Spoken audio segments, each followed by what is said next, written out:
अल्लामा शहनशाह हुसैन नकवी का स्वीडन के शहर माल्मो का दौरा।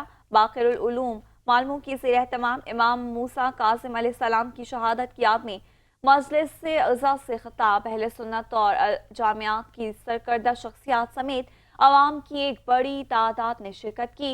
अल्लामा शहनशाह हुसैन नकवी ने अपने खिताब में इमाम मूसा कासिम अलैहिस्सलाम की ज़िंदगी और शहादत के हवाले से तफसीलात पेश करते हुए कहा कि इमाम मूसा कासिम एक ऐसी शख्सियत थे जिन्होंने सब्र की मिसाल कायम की। आपको 14 साल जिंदान में रखा गया, जहां आप पर जुल्म सतम के पहाड़ तोड़े गए। उन्होंने कहा, इमाम मूसा कासिम की जिंदगी हमें ये सबक देती है कि जुल्म के खिलाफ हमेशा डटे रहना चाहिए और हक के लिए आवाज़ बुलंद करनी चाहिए। इस मौके पर अल्लामा नकवी ने शिया सुन्नी इत्तेहाद की अहमियत पर भी रोशनी डाली।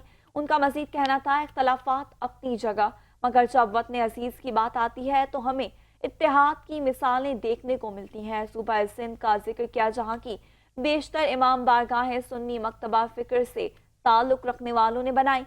ये इत्तेहाद बैनुल मुस्लिमीन की मिसाल है जो मालमों में देखी जा सकती है। तकरीब के दौरान मकामी शोरा ने भी शान अहलियत के हवाले से कलाम पेश किया, जिसने हाजिरीन के दिलों को गरमा दिया। ये मजलिस इज़ा ने न सिर्फ इमाम मूसा कासिम की याद में मुनक़िद की गई, बल्कि इत्तेहाद बैनुल मुस्लिमीन का पैगाम भी आम किया गया। तकरीब के इख्तिताम पर अल्लामा शहनशाह नकवी ने मीडिया के लिए खुसूसी पैगाम में रिकॉर्ड करवाया।